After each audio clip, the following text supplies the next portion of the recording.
Hey guys, welcome back to L&D Home. Today we are going to be making some Halloween, yes, Halloween crafts that were inspired by some Halloween decor that I saw at JoAnn's when I was browsing around one day. So let's go ahead and jump right on in with the first craft. Here is my inspiration. I absolutely loved this idea, but even on sale, I didn't want to pay $15 for it. So I headed to Dollar Tree, which is where I got most of the supplies for today's video, and they had these ceramic Halloween paintable decor things, whatever you call these. So I picked up 3. Now they did have 3 or 4 different images, but I only liked 2 of the images they had because they were reminiscent of our inspiration piece. So I got 2 of the ones with the eyes, and then I got another one that looked like kind of, the front of a normal book. I took some raw umber and I watered it down quite a lot, and I just started putting a ton of coats on these with really no rhyme or reason. I wanted it watered down because I wanted to be able to build up in certain areas, and I didn't really want like a super painted thick layer where it was completely opaque. I wanted it kind of a little bit blotchy, just kind of like an old book. I just added coat after coat. I didn't do the backs really well, let's be real, but I added coat after coat until I was happy. Then I took some black paint, and at first I started painting it on and then smudging it off, and it was just not working for me. So what I decided to do was just go ahead and paint the raised parts, the book edges, all of that stuff with the paint, and kind of let it dry a little bit because I really wanted you to be able to see all these details. And when I was rubbing it off too quickly, you weren't able to notice them. Now, yeah, I was very messy with this because this is supposed to be an aged book, creepy Halloween decoration situation. So I didn't have to get everything super perfect, but I did want to get all of those raised designs covered in black. So when I go back and do the next technique, it kind of all blended a little bit together. Once I was done with this part of the process, I went back in with that same watered down paint and just kind of smudged everything and wiped off any of the excess. This is going to give the books kind of that black look like they had in our inspiration piece from JoAnn Fabrics, but it's also going to give it like a really aged look, which I really like. So this is what I thought would be the best way to tackle this part of the project. And here we have the final reveal. Now, it is not foldable like the other decor piece, and it has less books, but I absolutely love the way these turned out. You can totally style them together, looking like the inspiration piece like I have here, or you can style them separately, spread apart, or even put them in 3 different places. The possibilities are endless. For our next JoAnn inspiration, they had these amazing jars, but even on sale, they were $12 a piece. And who's going to buy just one? So I went again to the Dollar Tree, and I actually found these happy winter jars that they had, and these were the last 3 that they had left, but I thought that they would be perfect for this project. So I removed the little snowflakes and the ribbon, and I also removed the front decal off the front and the stickers off of the bottom. I'm then going to go in after I get all the stickers off, and I want to get any of that residue off, and I'm just going to be using some rubbing alcohol with a paper towel to get any of that sticky residue off that is sometimes left over when you peel off decals or stickers from Dollar Tree items. Now, I'm going to be real with you. This whole thing did not turn out exactly as I hoped because my idea was to paint the inside of the jar. I didn't want to paint the outside. I wanted it to still be noticeably glass. So I decided to go with a different color scheme. I did 1 black. I left 1 the green that it is because I really liked it. And I did 1 brown. And this is tricky because you have to get the perfect amount of watered down paint, but not too watered down, or it won't really stick to the inside. I also made myself a contraption so all of the paint could kind of leak out and the inside of the jar could dry. I did the same step with the black one, just trying to find the right mixture. And the black one actually turned out way better than the brown one. I don't know if it was the different paint because this is chalk paint and the brown I was using was acrylic paint. So I might suggest to go ahead and use chalk paint if you're going to try this with this project or even a Christmas project where you kind of, paint the inside of those cute little ornaments. I would definitely try chalk paint. It worked way better. I then got some random packs of Halloween decorations, jar fillers, and clips. I'm going to be using a skull, a little bat, and 2 of these little bones. Here is kind of where things went wonky. I ran out of my favorite gel super glue that they sell at the Dollar Tree, so I had to come in and actually use some of the regular super glue that they sell, the watery one.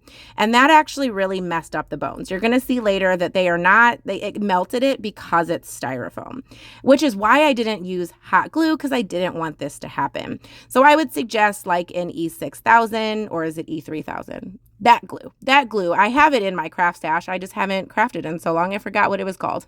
Or like a gel super glue. You do not want a really runny super glue if you're going to be using foam or styrofoam pieces as your tops.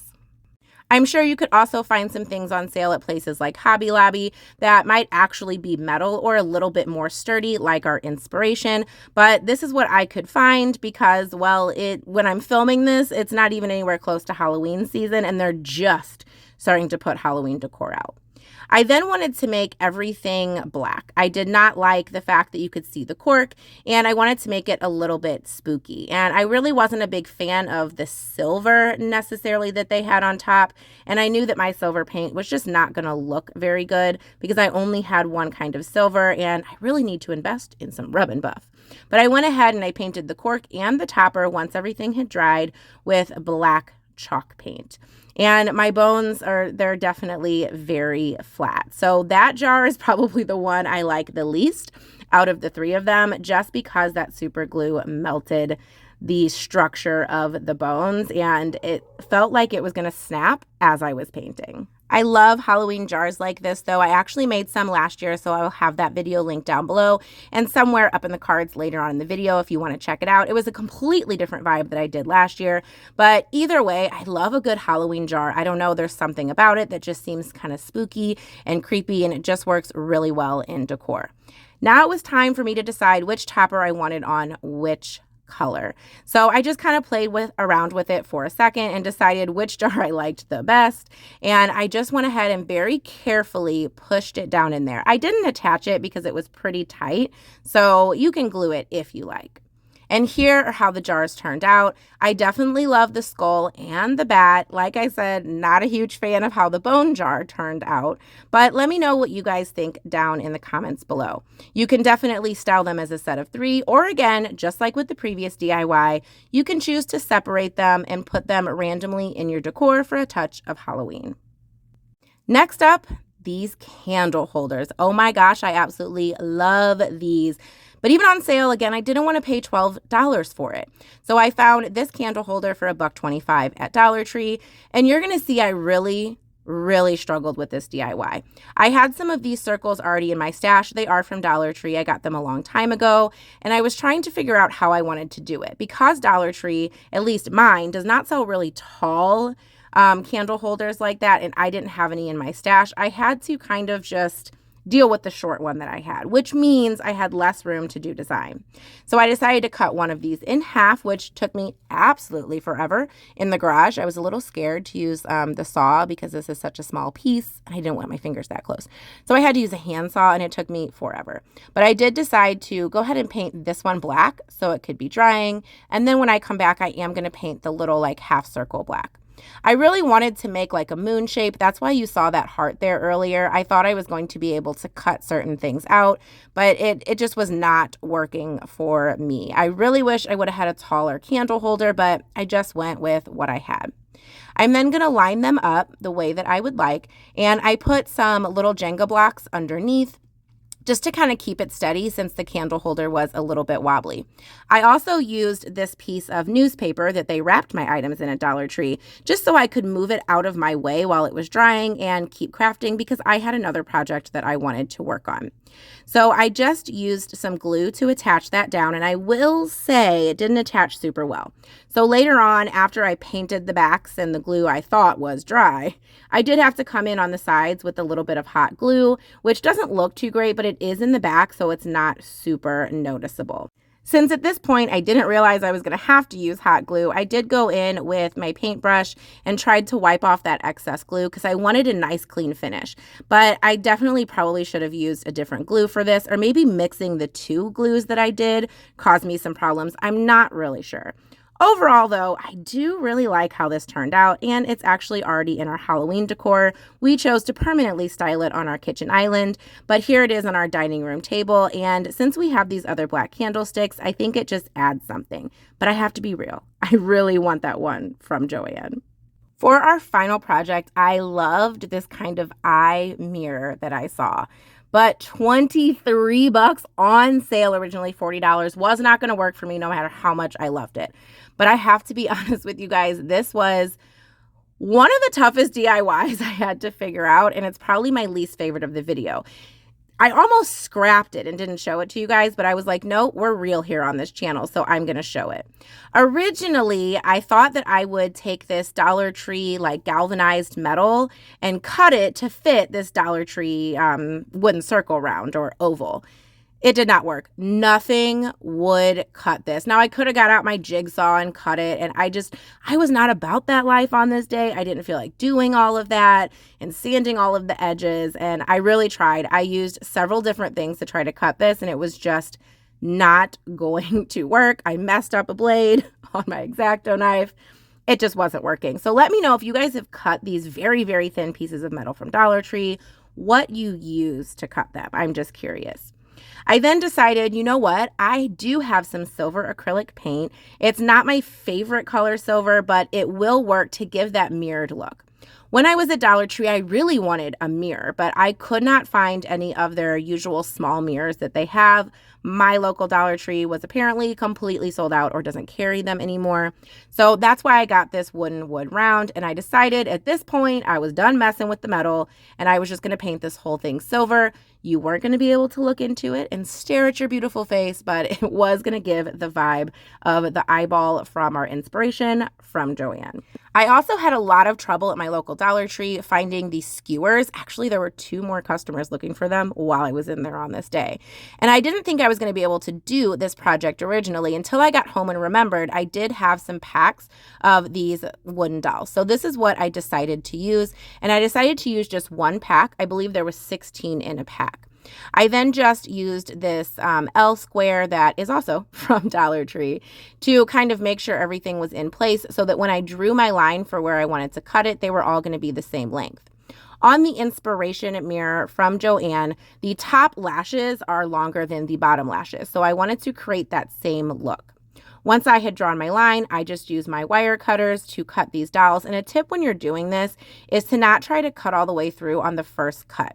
I usually like to cut a little, spin it, cut a little, spin it. And then on that third cut, after I've spun it again, then it cuts much easier and I get much less fraying and breaking that way. I would probably suggest, since we are going to be painting these, for you guys to use black spray paint, but I didn't have any. So I just went ahead and I used my Waverly chalk paint in the color ink, and this was really messy. My idea was like, oh, just paint one side, and then no. I wanted to have this all dry. I didn't want to be doing this project for hours and hours. So I just kind of rolled as I painted, and then tried to separate like in between. And my hands, you're going to see, get just insanely messy because there became a point where I was like, well, Lene, it's just paint. You can just wash your hands afterwards. You don't have to be so neat. It's okay to get dirty. So I just went for it and my hands were completely covered in paint.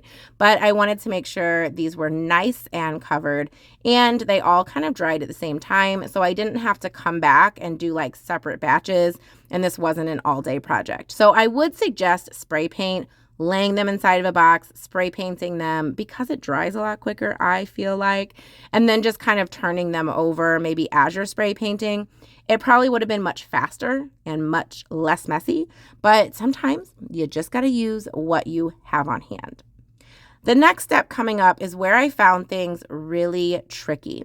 So after these had all dried, I obviously wanted to attach them to my quote unquote mirror portion. And I did lay the pattern out first, so I made sure I had the exact pattern that I wanted. But when I was trying to attach them, none of my glue was working. Since I had run out of the like super glue gel, which works really well, I was trying to use the watery one and holding it and it wasn't sticking. And I was just becoming very frustrated. So then I decided, well, hot glue. go ahead and use the hot glue gun. Well, even that was giving me a lot of trouble. And I think it's because the end of the doll is so small that I was really trying to put just a little bit on because I didn't want you to be able to see it. But it turns out that I had to glob a lot on because as I was gluing the pieces on, the pieces I had already glued were literally just falling off anytime I slightly bumped into this. So this was definitely a pain of a project for me to complete, I have to say. But I am glad that I tried it because it did really spark my creativity and it did really get my brain thinking, even if I was getting a little bit frustrated. At that point, I thought I was done, but it just did not look right to me. So I went back and looked at the inspiration and realized, well, yeah, it's got to look like an eye. What are you doing? So I just took a lid to some putty that I had and I centered it and went ahead and traced it with a permanent marker. And then I'm going to go in with my black Waverly chalk paint. It's in the color ink. And I'm going to go ahead and very carefully paint that. I didn't want any mess ups because at this point, this project was giving me just a super burden here. So I went ahead very carefully just around the edges and then made sure also that I got in between the dolls where I had not painted the side of the wooden plaque that I was using. Made sure I painted all the hot glue that I had to crazily squirt everywhere. And I made sure too that I painted the end of the dolls. You can see right now that there are some wood parts showing. So I went around to all of the edges of those little cute eyelashes and made sure I had those nice and covered as well. After quite a long time on this project, once it was dry, here we have the final result.